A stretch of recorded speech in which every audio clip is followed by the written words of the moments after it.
Hello, welcome to the first chatting shit of season 4. Really excited to be back. Joined today by Jan from his front room, from the heights of heaven itself, Stuart Schmuck, and from the 1950s, Dan, back at you. How are we all? Great match, thanks. Super duper excited.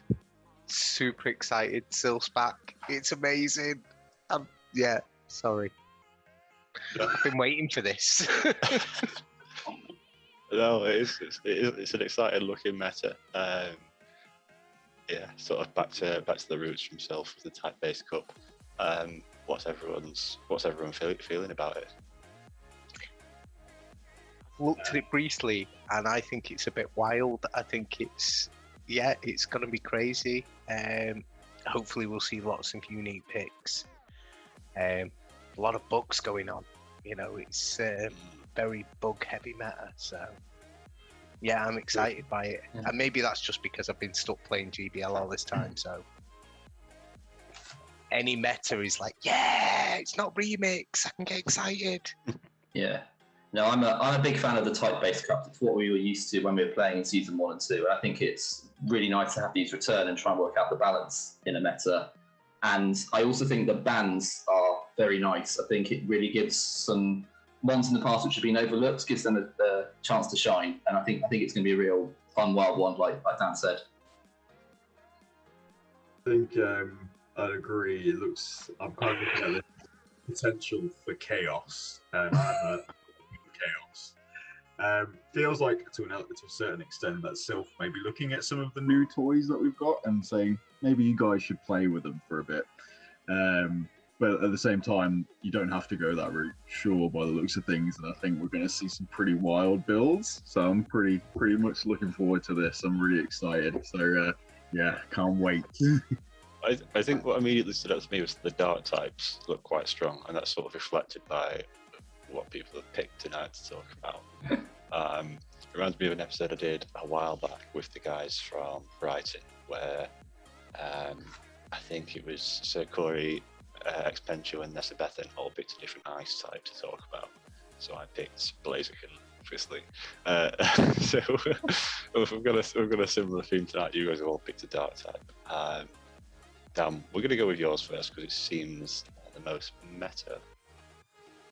Yeah, I've been really, really boring. But there's a reason why I've been boring, because I'm with you three, and I've got to be honest, it feels like I'm Matt's dad that he's just brought along, and everyone's like, yeah, what's he doing here? You know, I'm with number 6 in the UK, Matt Brewer, number 20 in the UK, Jan, and number 24 in the UK, Stu. I feel really outclassed here, so I've got to pick meta. I've got to pick strong. So I'm picking Pokédex number 862. And it's Obstagoon. In any meta, I think counter is just so good. I think being able to punch things is brilliant. And as you said earlier, Matt, the dark types are going to have a strong sort of feel here. For all I said, it's bug heavy. Dark's still going to have its place. And Obstagoon with having counter and having options of what you can use as your charge moves. Yeah, you're going to have that Night Slash because you want the boosts. Boosts are brilliant. Everyone loves a boost. But, you know, you could potentially run Hyper Beam if you wanted to. Not saying you should. Or I will. Not saying you should or I will. But I've been looking at it and thinking, maybe I could run Hyper Beam. That would be fun, you know. It would be fun. Yeah, it completely messes you up with a Graveler match. But, you know, it would be really fun to run Hyper Beam because, let's face it, who doesn't like to beam someone? Looking at the overall meta, though, I do think you're going to need a strong dark type. You're going to need something that is going to be able to hit hard. As I've already said, you've got Graveler, you've got Magnezone, you've got things like that you're going to need to punch. Whenever Zylus is viable and optionable, Trudy's going to pick it, so you need something to punch holes out of that. So that's my general feeling with Obstagoon and its place in this meta. I could see it pairing with, again, because you're going to be hurt by all these bugs that are going to be floating around everywhere, and people have got their new toys that they're going to be using. Probably pair it with something like Fortress, you know. Fortress, and then you've got that sort of steel that's going to take on them bugs quite well. That's my initial thoughts. It's still very fresh. I'm still overexcited that Season 4 is upon us. Whole new selection of badges for me to collect. You know, it's... Before I pass over to Jan and Stuart, I was going to say, what you mentioned the other bug steals as potential partners for it. What I really like as a potential Obstagoon partner here is, and what really excites me about Obstagoon, I really like Zapdos as a potential Obstagoon partner here. Here we go. Here we go. Hear me out. Beats the bugs, beats the flyers, beats the counter users. But it's not a shadow. Shadow's banned. No shadows. Doesn't matter. So I can shadows. I can use non-shadow. I can use non-shadow Zapdos as well. I'm a flexible, versatile guy. You did your part so yeah, we'll give you that. Did the what? Sorry. Charge beam before, so I guess you are. I have run. That is it. I have run charge beams Zapdos in Silph before, so it's an upgrade on that. But go on, I'll hand over to Stu or yeah. Yeah, Obstagoon's always great, to be honest. I think there's very few metas where it's been allowed where you kind of like think, oh, this is just a poor choice. Like say, Night Slash is great, get the boost. Boosted counters is like always really annoying, but that just the viability in the second move, just having a quick look at the wands is a very rough and ready kind of looking at this. Like that second charge move gives you so many different options that you can really tailor it to the team that you build around it. They all perform very similarly, but you could just think about, well, if I've got a threat here with certain, like you can just give it a certain charge move. Like for example, giving it Gunk Shot picks up like Venusaur, for example, in wands, which you don't get with some of the other ones, although it's a very close one. But if you go with Cross Chop, then you can pick up Ampharos. If Ampharos is going to be a big deal. For Jay, who's hopefully going to watch this, like he's going to have to watch out for the Beam, because Beam's the only one that gives you Dustox in one. So is Dustox meta? Time will tell. But just remember, Beam can do it. So yeah, I maybe it's one of those things where you think of it as a boring pick, but the flexibility in Obstagoon is the danger, really. Like everyone knows what it can do, but what's the particular job it's doing when it's facing you? And sometimes it's going to catch you off guard, right? So I think it's a really great pick, and it's a solid foundation to kind of build around as well. So I think it will appear on a lot of teams, personally speaking. I mean, it is a boring pick, but I think it's necessary. I think you need a counter user, and Obstagoon is definitely one of the top of the list. I mean, there aren't actually that many in this cup. So one which actually I did have a look at, which could be interesting here, is Escavalier is allowed. And that's a counter user that will dominate Obstagoon. So I feel like that could be an interesting pick, but it won't beat the Ghosts as easily. So there's interesting comparison with Obstagoon, basically. But that was my fear with that, with picking Obstagoon over Escavalier, because I decided I'm going to pick counter user because I'm boring and things. But it was the new toy syndrome with Cofagrigus, and thinking, people have got it, people are going to try and use it because Silph's back. And they're going to try and use it, so I wanted something that did that job as well. I don't think Escavalier beats a Graveler as well, does it? I know Obstagoon does. It's certainly going to be a much closer matchup. Yeah. I don't think it does. I think it's interesting that you brought up Escav, Stuart. The one that jumped out to me immediately is actually Heracross, because there's the stab behind it. It can farm things down, and now it's got the Rock Blast as a bit of a bait move, which has always been lacking. Bit of new toy syndrome in there, perhaps, but the ability to hit flyers super effectively now. So I mean, obviously, it's got close combat from Buzz, which is neutral, but the ability to be able to get there just a little bit quicker, even if it's a poor hit, is nice. And you've also got the rock coverage to hit bugs super effectively with Heracross as well. Although Rock Blast is a pretty poor move, and at that point you might look at Aerial Ace on Escav, to be honest. So, yeah. Dark Time, we're considering Aerial Ace as an optimal move. Yeah, I mean, you're clutching at straws, aren't you? Well, just run acid spray and just be like, I don't care about the rules. Who wants to win anyway? Dear. Yeah, Goon Dan. Yeah, it's. I see what you're getting at with it. It's nice. Like it's one of those where it's got a nice bulk, isn't it? It's like sort of comparable to Vigoroth, isn't it? Where you might try and counter it with like bug poisons or something because they're resistant to counter, but they're not resistant to Night Slash. And it's one of those where, unless you're a really, really distinctly hard counter to it, you've probably got win cons there, which I think is really nice. A serious potential save swap option, I think. Good. You just mentioned Cofagrigus. Do you think we'll actually see many of them? Because the big problem is it can't really hit dark, and there's a lot of dark here. So that's my concern. I just think because it's new, and I think, people are going to want to try and use that. We've all talked about it before in every Silph Cup we've ever done, that there is that thing of as soon as something new comes out, people rush to use it. We saw it with Matt a while ago with Obstagoon when it first came out, and I think you were the only person who actually got to use it successfully.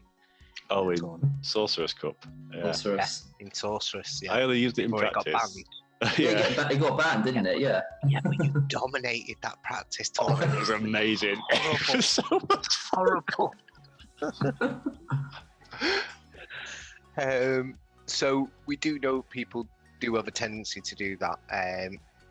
I'm hopeful that the way that GBL has been going and growing, that more people are going to transfer over to Silph, which means we saw an influx last year where we saw people transferring over to Silph and dipping their toe in and things like that. People like Jordan, so on, Holmesy, and they're the people who are going to use it, to be honest, because they ain't got the depth of mons that other people have. I mean, Jan's pretty much got a PvP viable version of everything.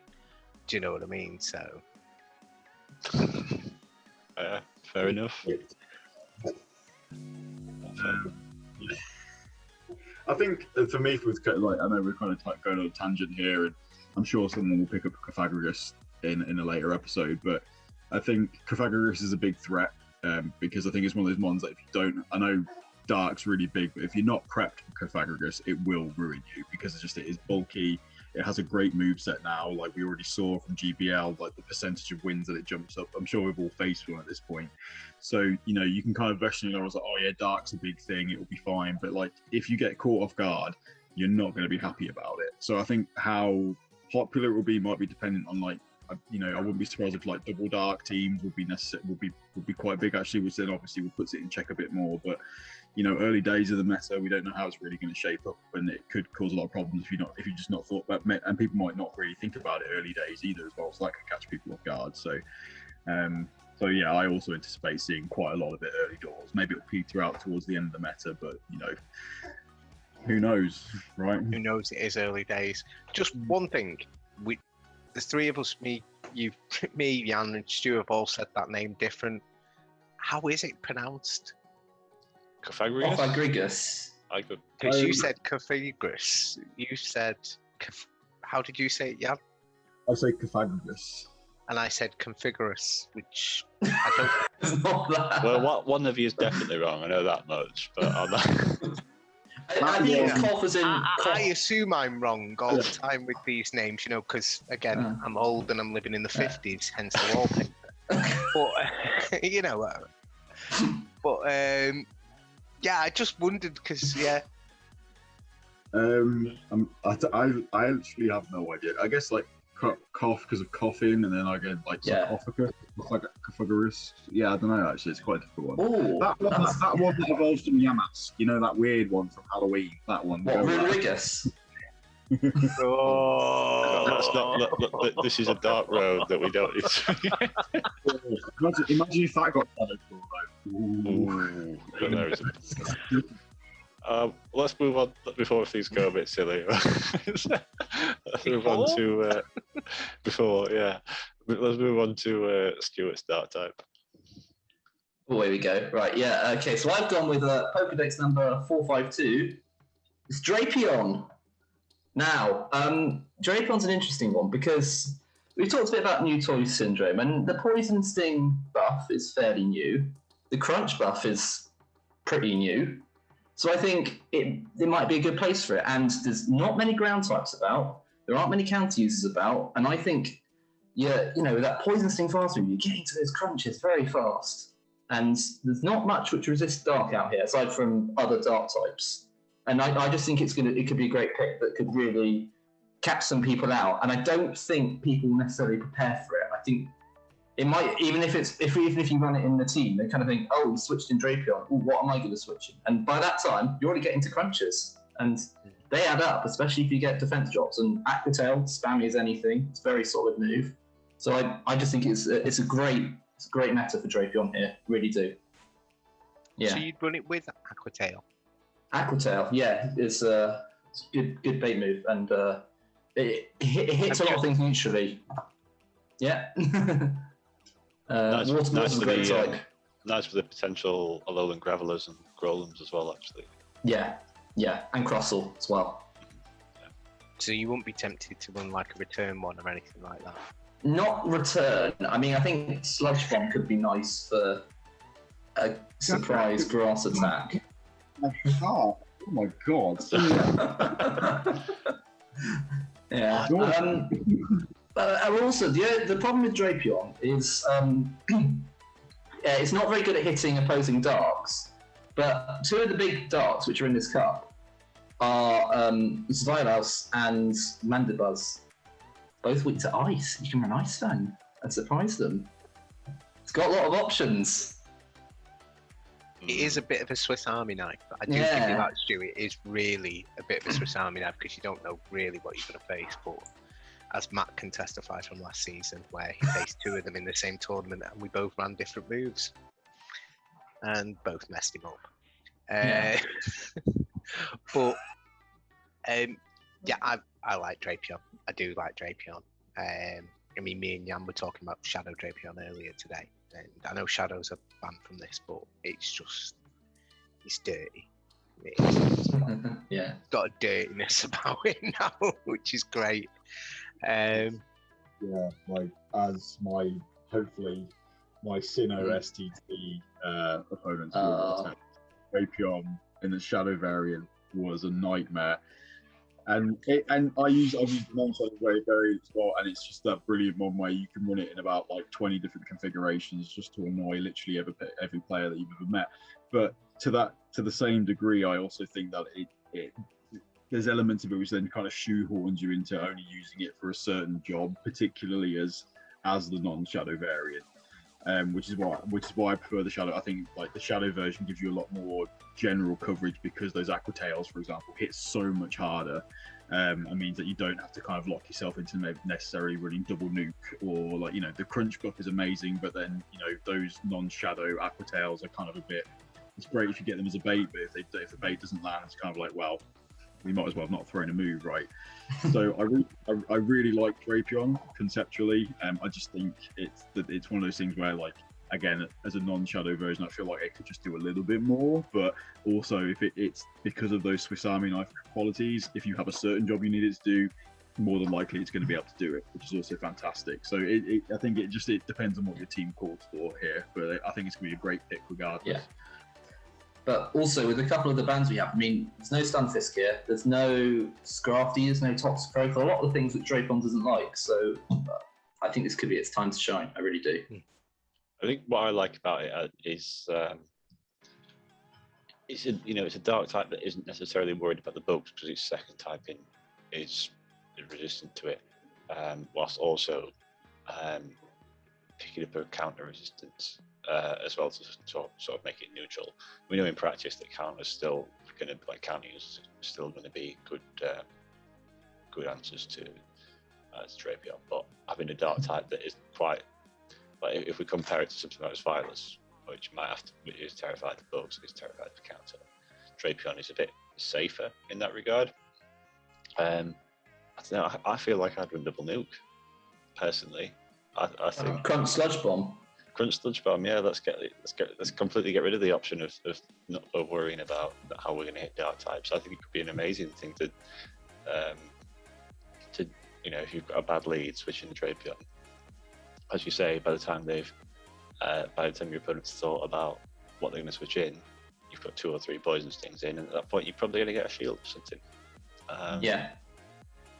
Because I would have thought you'd have had double nuke.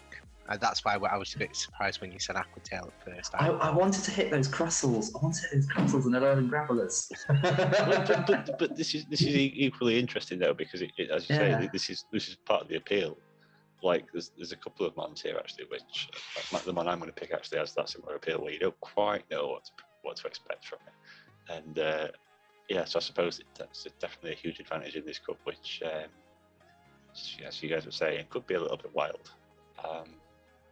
I think there's a few mons here which might have a lot of moveset options. Drapion definitely one of them. Sure. Yeah. Sure.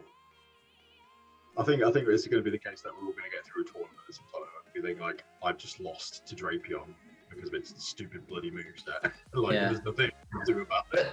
He's just there going, "Who's running Ice Fang? Why are you running Ice Fang?" But it makes you stop and think. It makes you stop and think. Bell Stinger, Bite, might want to call them. Oh no. Do you remember when it first dropped Felstinger and it was in the middle of Timeless Cup and all of a sudden Bite, Felstinger, Drapion would just beat everything in the 2 shields? It's not happened here because we've got so many dark types resisted by it, but Bite, Felstinger, horrible combination. Ooh. Okay, so Jan, you've also gone for a dark poison type as well? Dark is so prominent here. But I agree Drapion's a great pick, but I feel there is a superior dark poison type here. Mostly because I'm a degenerate, and if you've been following or even playing at high level PvP for a while, then I'm sure you'll know this one. It's the darling of Continentals, Pokedex number 88. It is of course Alolan Grimer. I couldn't resist as the first pick for my first time for season 4 not to go with something a little bit XL. What can I say? Shut it down. I think one of these things is like there is a couple of dark poison types or Briny. Drapion's a great pick, but it does a very different job to what Grimer does. Grimer's fun. It is. I've used. I've got a Kanto Grimer built, which it does a slightly different job because of its moveset, but it's the stat product being the same. It actually has a lot more bulk than you realise. It's quite nice, and particularly in this meta, there's not going to be a lot of things which are going to really threaten Alolan Grimer anyway. There's not going to be many counter users to be able to do neutral damage because counter's busted. Not many ground types. The moveset, Poison Jab. Obviously, Poison Jab getting buffed recently is pretty good, so a little bit of bulk with a nice hitting fast move's always nice. Crunch getting that 30% debuff chance is also brilliant, and they can pump out pretty fast with Poison Jab. You've got your Nuke and Sludge Bomb. I know it's going to take XLs and that requires resources, but Grimers have been around in eggs for a long time now, so it's not unfeasible that you'll have that, right? I think it's a 3 kilometer buddy as well, so you can walk it if you want. It does pretty well against the meta in terms of in the ones, just generally speaking. And also because it comes out of eggs, getting the rank 1 is also very, very possible. 10, 15, 14, I believe it is. Not because I just hatched one, but yeah, looking at the meta, it has actually some pretty decent matchups across it as it looks almost in ones, and where it loses, a lot of its losses are actually very close losses, which I always like a pick where if you lose, at least you can put it into a range where you can still take advantage of that loss potentially. I think what a lot of people are going to draw comparisons with is because of that poison dark typing and the moveset choice that you have there, because you're not going to run Gunk Shot on Alolan Grimer unless you're a madman. Anyway, but a lot of people will draw comparisons between Skuntank, and I think that's like, one of the big things that Alolan Grimer kind of rose to prominence in Continentals because it's essentially a 1-point Skuntank. But the differentiation with Skuntank is that you can obviously run Flamethrower. Maybe someone else will pick one that others there, but Grimer's just a fun pick. It's just brilliant to throw out this base evolution Pokemon which can take hits, does hit pretty hard itself, has just great moves. I think is a reasonably accessible XL as well. And maybe if people are running slightly like maybe double dark lines and stuff like that, it's just a bit of fun and a bit different. Maybe we'll come back and do something a bit more meta, but it's still ranked pretty highly in the initial rankings at rank 31, which is higher than some of the other dark types, which you think would be doing a little bit higher. Sableye. Anyway, so just that's what I think. I think it's a bit of fun. People, XLs are here to stay, and if you can run these things, why not? I think it's just a bit of a fun pick, which can actually be pretty functional too. So, so I'm throwing that into the ring for this one. I'm just gonna say, off the back of Continentals, I went and built one, and I was like, I'm gonna build one. Yeah, it's gonna be great. It's gonna be a lovely new toy. It is trash. It is awful. It is. I wasted so many XLs on it. I'd been catching mucks. I was doing it because I was trying to get myself a really good muck, to be honest. I think it's a really good Pokemon. A really nice one for Ultra League. So that's why I had so many XLs. I'd been trading with everybody I possibly could. And yeah, I threw them all into a shiny Alolan Grimer because I thought, yeah, why not? Why not? Go for it. Go, all in, balls deep and everything. And yeah, I found it slow, if I'm honest. I found that the role it takes, I found other things to be faster to the mark, personally. I'm blaming you because you're probably the inspiration why I built one, because it was literally off the back of Continentals and going, wow, all these amazing players have got one. It must be good. It must be good. And I'm sat on a load of XL here. I've got dust. I've been bored. I've been playing GBL. I've got dust to burn. Yeah, go for it. Slap it all in there. And, This is all music to my ears, Dan, because after Continentals, obviously Jan says it's a fairly accessible XL one, and Dan goes, all these amazing players have got one. I didn't have one, and in the finals, there's some ones that you have really good memories of them. So like personally, I have Gramble from Rose Cup, Quillfish from Sorcerer's Cup. Zapdos even from Jungle Wave that went. There's also those ones that you just think, I can never ever bring myself to use that mon now because of it. And because of Continental Finals, where everyone else was able to pick the one mon poison type in slot, the 1 point poison type in slot 6, and I had to waste points on Dragalge, I will never be able to bring myself to pick a Alolan Grimer. So your hatred, your outburst makes me feel validated there, Dan. So thank you very much for that.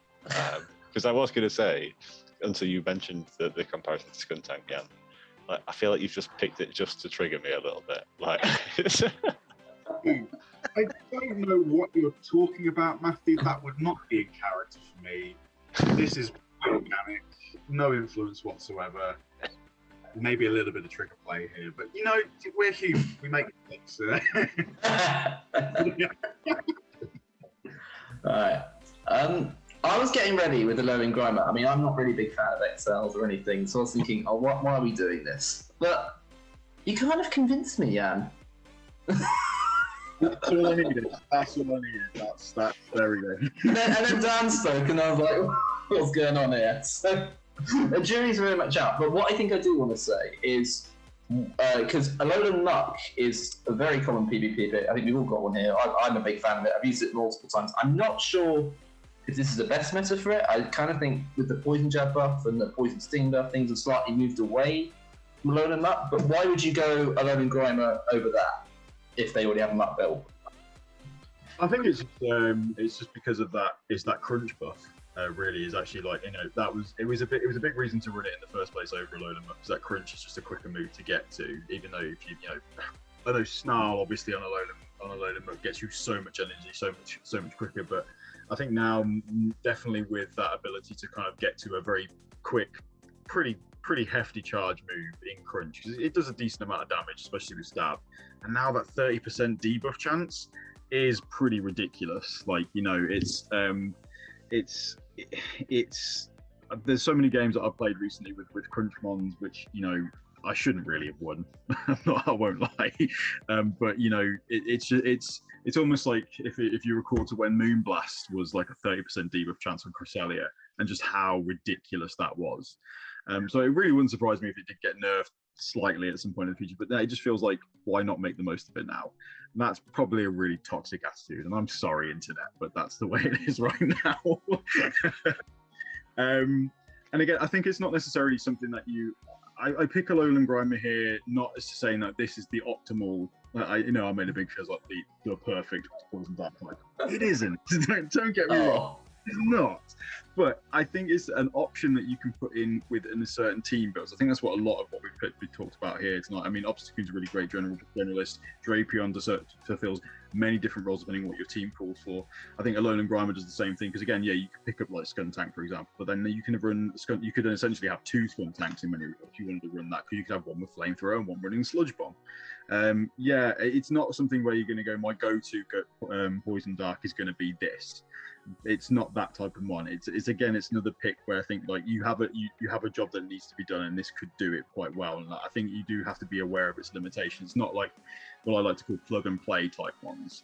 You have to be aware of its limitations. Yeah, it's perhaps not going to be as fast as something that has something like Poison Sting, obviously, or something like that. But if you know what it can do and the framework it can work within, it can do wonders for you. And there's a reason that a lot of the top players picked it. It did a job particularly well, like within that point system, of course. But if it was completely crap, and that's depending on how far we're going to go with that language, it wouldn't have got picked in the first place. I'm chatting shit, Jan. So, and I've already been talking about going There we go. theme, so might as well go. If it were complete bollocks, then we wouldn't have been. we wouldn't have chosen it in the first place. So I think there's merit to it. Yeah, I mean. I just be aware of what it can and can't do. If you've got one, I think it can really help you. But it's an option, not something that you should build a team around. I'm fully aware of its limitations there. But if you can build one and you want to have a little bit of fun, it is a tremendously fun Pokemon too, and it will still be functional, in my opinion. But I have nothing else to add to that. I'm very sorry. Carry on. How about you? I am aware that standard Grimer obviously doesn't qualify for this cup, but I'm aware that standard Grimer gets Mud Slap and Mud Bomb. Does Alolan Grimer not get Mud Bomb? Yep. No, so Alolan Grimer's other move is Gunk Shot, which is very interesting. Well, that's a nice way of describing it. Yeah, I love these things, but I think that's also a really, really bad way to do it. To be honest, like I'm a bit crazy, but I'm not that crazy. I think you touch on an interesting point here, though, that about the poison jabs, where I think sort of Stu alluded to it a little bit with the talking about Crunch Aquatail. With Darks being so strong here, having stab fast movement pressure against other Darks could be really important. And it's similar to Goon, I suppose, with Dan as well, with counter. Not stab, but super effective, so you're going to get similar play. I think that's something really big on a Dark type on here. Dark types that, and we've seen this before plenty. For those of you who've been playing the game long enough to think back to Nightmare Cup, I think I used Smackdown Tyranitar, because that's about as stab neutral fast move pressure as you're going to get from a Dark type that's neutral. So I think that's something that's going to have play here, regardless of what it's on, and yeah, your Dark poisons with Poison Jab. I think certainly fulfill that. I think another thing, like what I just really thought about as well, like not to kind of drag my section on a bit longer, but like this is a cup where, unless I misunderstood something, like Umbreon's also available, right? Yeah. So like everyone knows what Umbreon does. No doubt people are going to throw Umbreon on their team willy-nilly.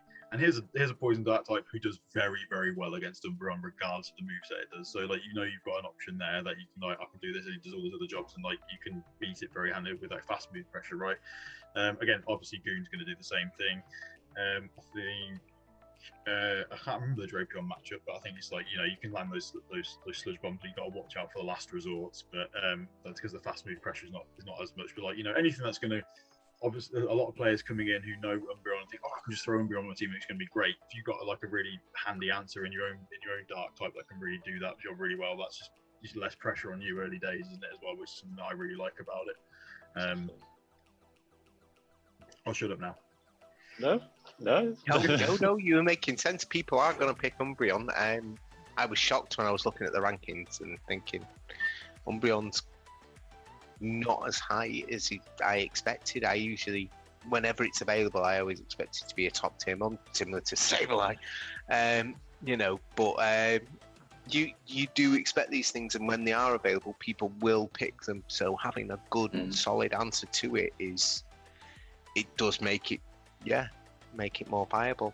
Yeah, I think the Dark's weak to bug are being very punished here in the ranks. I think that's a big explanation for that. So a lot of the good Dark types are like Mandibuzz, Drapion, Mutt, Skuntank, Grimer, like not weak to bug. So that's a big factor. Right. Well, speaking of weak to bug, move on to my pick, which is number 558. There we go. Pokédex number 558, and that's Crustle. I think Goon's going to be big. I think we all sort of agree on that. And then we've sort of touched on the various different types of dark types that might be run. Like Stuart and Jan have both picked a dark type that I honestly didn't give a second thought to when I saw things come out too. So the fact that they're being looked at already, it seems there's going to be a lot of variety within the dark types. Stuart touched on Wireless and Mandibuzz earlier as well, and between the various second typings and the different fast move damage that these dark types can do, it's going to be very difficult to find a bug that beats them all. And Crustle is, as far as I can see, likely the best one for that. It's going to be the catch-all bug type because of its dark typing, because of its rock typing, which means it's going to be hitting. It's got ways of hitting Mandibuzz super effectively. I think I prefer the Fury Cutter set because it's going to be spamming the bug damage. It's going to be spamming out your X's faster, which is how you're going to beat the dark types. However, if you really, really wanted that hard answer to Mandibuzz, if the meta goes that way, like Smackdown is pretty imperious, especially when you have got X's coming out fast. I mean, way back in Marsh Cup now, almost a year ago, Twiggy talked up Crustle with Smackdown, and I was sat there listening to him thinking, I remember. And then I ran it and it was great and I loved it. So I think this is one of the mons that has play versus with various move sets. Concern is that bugs are also meant to be grass types, but with the rock typing, you're letting in the grass damage, hitting you a bit harder. So it's perhaps not doing everything a bug type should do across the board, but it's doing it better against the dark types, or more consistently against the dark types. You're also adding in the counter neutrality as well. However, I don't really think that's a massive issue if the main counter user does end up being Goon, because you're hitting it super effective in the first place. I think that's more or less it. I think we touched on Graveler as well. I believe if you've got a 2 Fury Cutter advantage, you will beat Alolan Graveler in the 2 straight rock slide. So you have out there as a bug type against the rock type, and it also gives you if you are looking for rock type coverage on your team, it gives you a way to access that without having the crippling ground weakness, the double ground weakness, or the counter weakness as well. So I think it's got a lot of utility. I think it's one of those mons, like particularly, if you sat there on the PvP team builder and you think, all right, I'll have this, that's 5 mons. What holes do I need to cover? I can see. I don't think Crustle, it's not a sexy pick.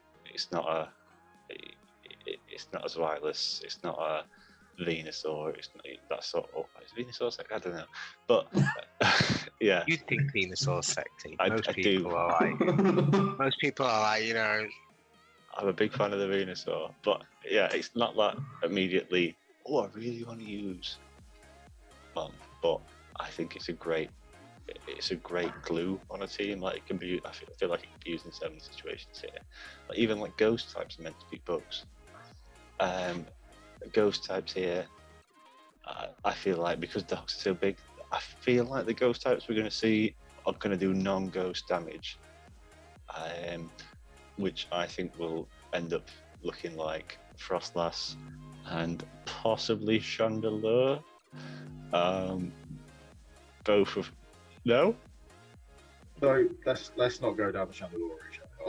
Okay, right. Well, I'm just putting it out there. Pushing it. They're the ghosts that draw my attention personally. Both of which are weak to rock. So then you've got a bug that fights back versus that way as well. So, yeah, I just think it's. I remember back when, whenever you look at a meta simplified graphic, you've always got the typings with the arrows pointing to each other. Crustle is the bug type that's most likely going to flip the arrows backwards on each other. That's what I would suggest. So yeah, I rate Crustle highly. I think it's going to be quite good. Yeah, I'm a big fan of Crustle. I have very fond memories of it back in Vortex Cup. It was my absolute MVP. So Vortex Cup. Vortex Cup, yeah. Remember?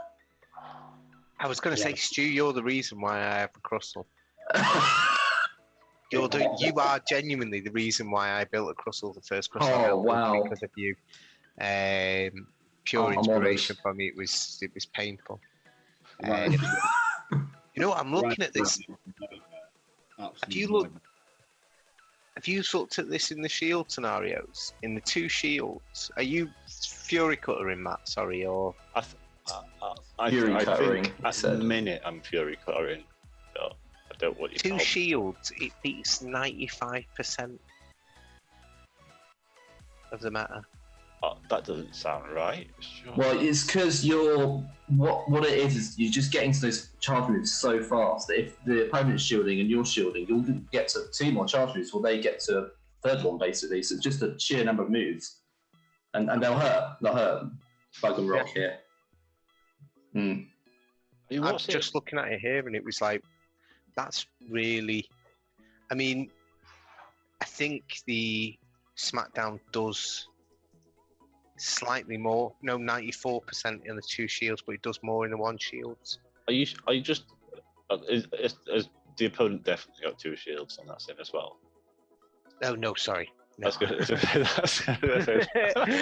That's why I'm confusing myself. I've had 2 gins, mate. That's right. I did the same when I was picking up Shadow Riker. It's only 68. Don't worry. I'll shut up now. I was gonna say, that's why I was looking at going, whoa, that's really good. I did the same last season when I was picking up Shadow Riker to Jay, and I was like, it beats Manycharm in the 2. So I was like,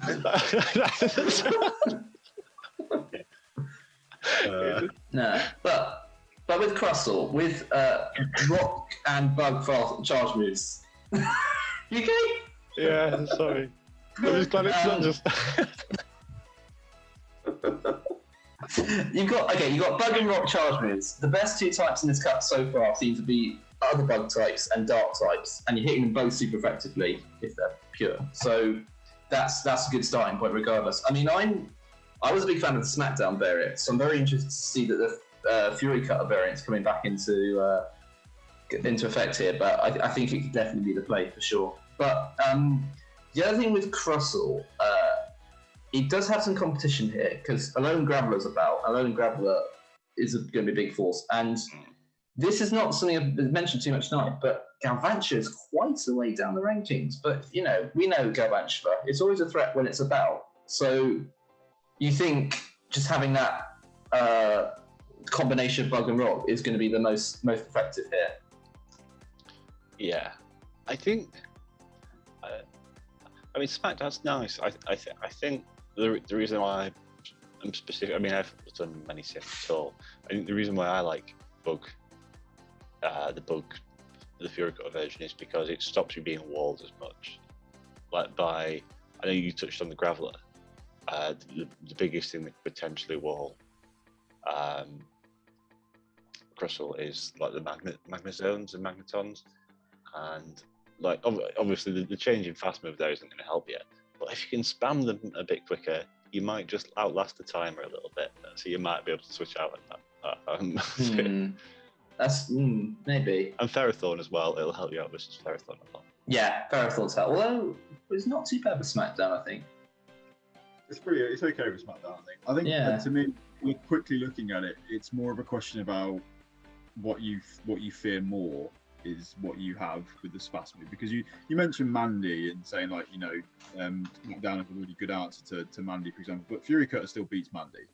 Like that, you don't have to really it doesn't matter what you were. So is it then a question of whether you're worrying about the other dark types, or are you then worrying more about the other bugs? I guess when you can, because if you're taking care of those bigger things, regardless of whatever moveset you're going to run anyway, maybe you just then again with a lot of our picks here that we've had tonight is you're just kind of tailoring it to what your team needs to beat with that particular role, right? Because it's got great general its matchups are pretty insane actually.